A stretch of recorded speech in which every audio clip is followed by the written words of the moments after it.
ہمارے لیے یہ بات نہایت افسوسناک ہے کہ جوائنٹ پارلیمانی کمیٹی نے وہ رویہ اپنایا پہلے دیا ہے.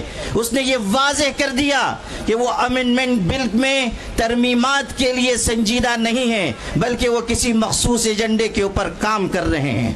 ہماری طرف سے یہ بات جب کہی گئی کہ ہم اس سلسلے میں آگے بڑھیں گے اور احتجاج ہو سکتا ہے اور یہ بھی ممکن ہے کہ شاہین باغ کی طرز پر کوئی احتجاج کیا جائے، تو کہنے والے ایک شخص نے کہا کہ جلیان والا باغ کو نہیں بھولنا چاہیے، ہم ان کو یہ یاد دلانا چاہتے ہیں، ڈائر کے راستے پر چلنا چاہتے ہیں تو سن لیجئے، آپ کی گولیاں کم پڑ جائیں گی، ہمارے سینے کم نہیں پڑیں گے. آپ کس کو دھمکی دے رہے ہیں اور آپ کس قوم کو مخاطب کر رہے ہیں کہ آپ یہ سمجھتے ہیں کہ مسلمانوں کو خون کی ننھی منی ندیوں سے چل سکیں گے؟ سن لیجئے، ہم وہ ہیں کہ خون کے بحر قلزم سے گزر کر بھی داستان عزم و عزیمت لکھ کر آپ کو دکھا دیں گے. میرے بھائیوں، آج یہ بات کی جا رہی ہے کہ نہ دیں گے. اس وقت کیا ہوا تھا میں یاد دلانا چاہتا ہوں.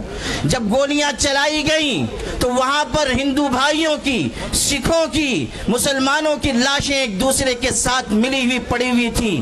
آج بھی ہم اسی راستے پر ہیں اور آپ اگر انگریز کے راستے پر جانا چاہتے ہیں تو سن لیجئے، اتیاچار کرنے والے کبھی اس دنیا میں عافیت کے نہیں گزار سکتے. اگر آپ انگریزوں کا راستہ چننا چاہتے ہیں تو سمجھ لیجئے کہ آپ کا انجام بھی وہی ہوگا جو انگریزوں کا انجام ہوا تھا.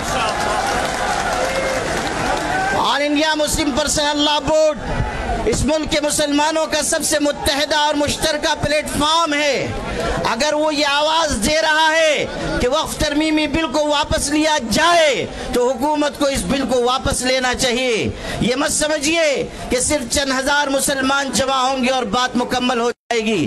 آل انڈیا مسلم پرسنل لا بورڈ آواز دے گا تو پورے ملک کے مسلمان بلکہ انصاف پسند شہری مسلم پرسنل لا بورڈ کی آواز کے ساتھ آواز ملائیں گے. اس لیے آپ سب بھی اس بات کا ہاتھ اٹھا کر عزم کیجئے کہ مسلم پرسنل لا بورڈ جس تحریک کا بھی اعلان کرے گا آپ سب اس کا بھرپور طریقے سے ساتھ دیں گے. آپ اس روزے کی حالت میں اس بات کا عزم کیجئے کہ ہم انشاءاللہ اپنے حقوق کی اپنے حقوق کی لڑائی آخری سانس تک لڑتے رہیں گے. اس حقیقت کو ہمیشہ یاد رکھیے کہ اپنے حقوق کی آواز جتنی دیر سے اٹھائی جاتی ہے اتنی ہی زیادہ قربانیاں دینی پڑتی ہیں. اس لیے اگر آج ہم آئے ہیں تو اپنے اندر ایک قربانی کا جذبہ بھی پیدا کریں اور یہ پیغام پورے ملک تک پہنچائیں کہ ہمیں اس ملک کو بھی بچانا ہے، اس ملک میں محبت کے پیغام کو بھی عام کرنا ہے اور سب کو ساتھ لے کر ہمیں اس سمت میں جانا ہے جس میں ملک کا بھی بھلا ہو اور ہماری ملت کا بھی بھلا ہو.